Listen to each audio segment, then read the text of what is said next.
Blessed are the pure in heart, for they shall see God. Purity of heart is not something we can just put on or an attitude we can assume.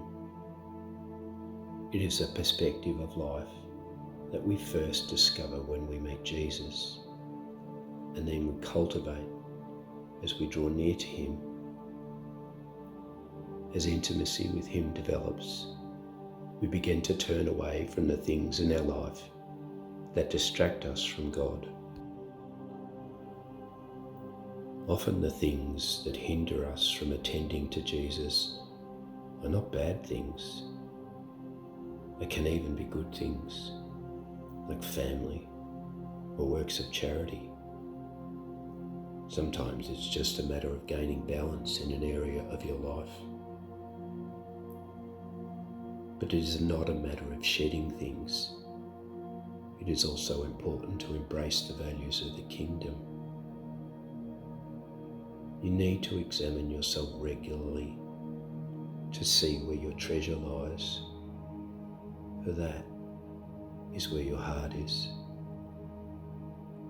You become what you feed on, and if you are to have a pure heart, you need to contemplate pure things.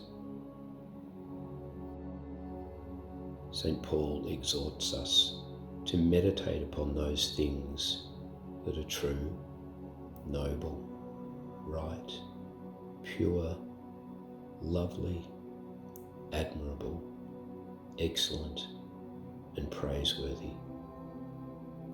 In seeking God's grace as we meditate on these things, there is a transformation in our heart in the way we see the world.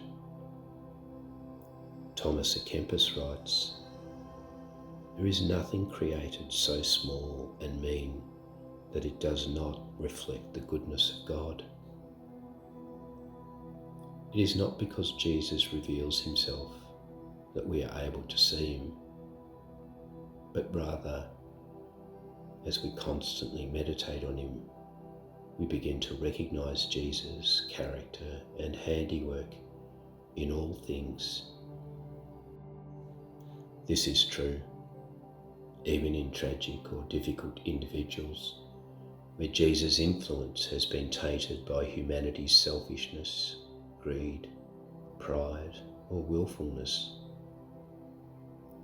To recognize the handiwork of our friend, we need to cultivate intimacy with Jesus. Everything we perceive is affected by our attitude of heart.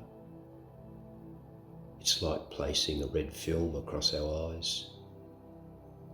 Everything that we see becomes red, and it is impossible to see things as they really are. If we have a negative or critical attitude, everything is tainted by our negative outlook, and it becomes impossible to see purely. The pure in heart are able to see God clearly because nothing pollutes or interrupts their view. They see all things through the eyes of Christ, and this is a gift of God. We need to ask God for the mind and eyes of Jesus to help us see purely.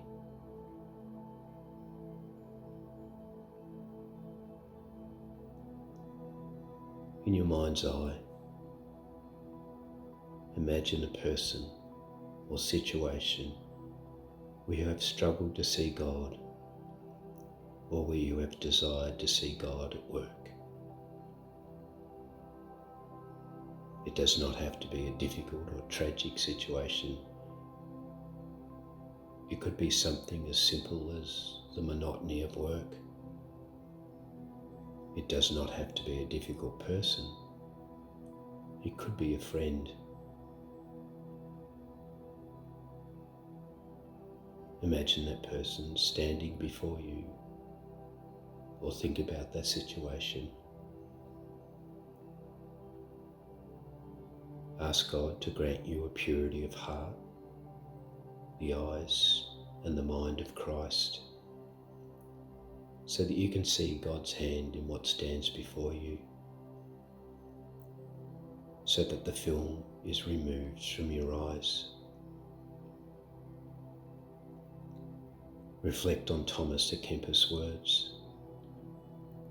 There is nothing created so small and mean that it does not reflect the goodness of God.